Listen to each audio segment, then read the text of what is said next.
Hello friends, स्वागत है आप लोगों को अपने यूट्यूब चैनल अर्चना ऑनलाइन क्लास में। सो फ्रेंड्स, आज हम लोग सीटेट 2024 जुलाई 2024 सीटेट का सीडीपी क्लास 1 करेंगे। फ्रेंड्स, आज हम लोग सीडीपी के इससे पहले हमने इसका क्या बोलते हैं सिलेबस का वीडियो डाल चुके हैं कि किसमें कितना पर नंबर का क्या कितना आता है। तो आज हम लोग सीडीपी का क्लास 1 करने वाला है। ठीक है, इसमें हम लोग वृद्धि के बारे में जानेंगे। वृद्धि जो कि आपके एग्जाम के लिए वेरी इंपॉर्टेंट टॉपिक। हम लोग सिर्फ इंपॉर्टेंट टॉपिक करेंगे, जो पढ़ना वही है जो पूछा जाए। ठीक है, पढ़ना वही है जो पूछा जाता है। ठीक है, तो चलिए शुरू करते हैं सीडीपी के क्लास 1 को भगवान के नाम लेकर।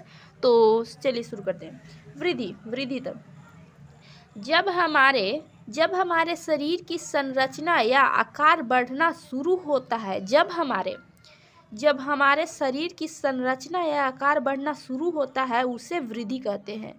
जब हमारे शरीर की संरचना और आकार बढ़ना शुरू होता है ना, उसे हम लोग वृद्धि कहते हैं। ठीक है, वृद्धि का स्वरूप ब्राह होता है। जो वृद्धि होता है उसका स्वरूप ब्राह होता है। जैसे हमारे हाथ गोड़ बढ़ते हैं, हम लंबे होते हैं, ये सब कुछ क्या है, वृद्धि है। ठीक है, वृद्धि का स्वरूप ब्राह होता है। हम लोग का हाथ गोड़ बढ़ते हैं तो बाहर से दिखते हैं कि हमारा बढ़ रहा है, घट रहा है, क्या हो रहा है। ठीक है, तो नेक्स्ट है कि वृद्धि कुछ समय के बाद रुक जाती है। जैसे कि हम लोग का लंबा होना, मोटा होना, तो कुछ समय बाद हम लोग लंबा होना बंद हो जाता है। जितने होते हैं उतने काफ़ी हो जाते हैं, उसके बाद बंद हो जाते हैं।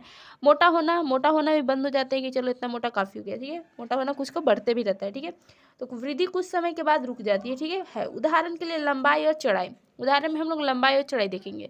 लंबाई कुछ समय बाद रुक जाती है, जो कि वृद्धि है, और चौड़ाई भी रुक जाती है। ठीक है, ये वृद्धि का साफ साफ अर्थ यह जानेंगे कि वृद्धि जो है, जो हमारे शरीर की संरचना और आकृति को दिखाती है। वृद्धि कुछ समय बाद रुक जाती है, और वृद्धि क्या है कि ब्राह्म रूप से दिखाई देती है, जो बाहर से जिसको हम लोग देख सकते हैं। ठीक है, उसे वृद्धि कहते हैं। ठीक है, वृद्धि क्रम के अनुसार नहीं चलती। वृद्धि जो है वो क्रम के अनुसार नहीं चलती कि हाँ अभी बढ़ा दिए तभी बढ़ेगा उबड़ेगा है। उदाहरण के लिए कभी हमारी लंबाई बढ़ती है तो कभी हमारा भार बढ़ता है। ठीक है, वृद्धि है कि कर्म के अनुसार से नहीं चलता। अभी मान लीजिए कि कोई बच्चा 5 साल का अभी खूब खाने लगा, तो वो उसका 5 साल में जितना लंबा होना उतना ही रहेगा, बट वो मोटा हो जाएगा। ठीक है, क्या तो उसी को कहते हैं कि वृद्धि क्रम के अनुसार नहीं चलती। उदाहरण, कभी हमारी लंबाई बढ़ती है तो कभी हमारा भार बढ़ता है। ठीक है, नेक्स्ट है कि वृद्धि का हम मापन कर सकते हैं। वृद्धि का जो है कि हम लोग मापन कर सकते हैं, अर्थात कितना लंबा हुए, कितना मोटा हुए, कितना वजन हमारा हुआ, भार हुआ, ये सब का हम लोग मापन कर सकते हैं। तो क्या कहते हैं कि वृद्धि का हम मापन कर सकते हैं। उदाहरण के रूप में हम भार लंबाई को नाप सकते हैं। सही बात है, हम लोग कितने वजन के हुए हम लोग उसको नाप सकते हैं। हम लोग कितने लंबे हुए उसको माप सकते हैं। इससे साफ साफ पता चलता है कि वृद्धि को हम माप सकते हैं। ठीक है, वृद्धि केवल परिणामात्मक होता है। वृद्धि क्या है, परिणामात्मक। वृद्धि से हम लोग परिणाम निकल जाता है कि आखिर ये कितना लंबा हुआ, क्या मोटा हुआ, ये सब। ठीक है, वृद्धि होने से विकास हो भी सकता है और नहीं भी।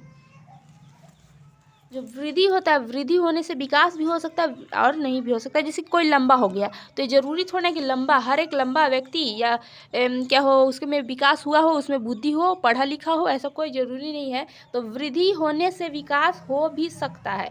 कोई लंबा कोई अच्छा रहता है तो वो पढ़ने में तेज भी हो सकता है, लेकिन ये कोई ज़रूरी नहीं कि वो हो। ठीक है, नेक्स्ट है कि उदाहरण के रूप में हम लोग इसको समझते हैं कि जब कोई आदमी मोटा होता जा रहा है तो उसकी वृद्धि हो रही है। जब कोई आदमी मोटा होता है या फिर लंबा होता है उसे हम लोग वृद्धि कहते हैं। ठीक है, तो उसकी वृद्धि हो रही है, परंतु ये जरूरी नहीं कि मोटा होने से उसका क्रियात्मक विकास भी बढ़े। ये जरूरी नहीं कि जो मोटा है उसमें कार्य करने की क्षमता या फिर किसी भी चीज़ को याद करने की क्षमता बढ़े। नहीं, मोटा हो रहा है तो उसे उसका वृद्धि हो रहा है। तो वृद्धि को हम लोग ने समझ लिया कि वृद्धि क्या है। तो वृद्धि एक समय के बाद चलते चलते रुक जाती है।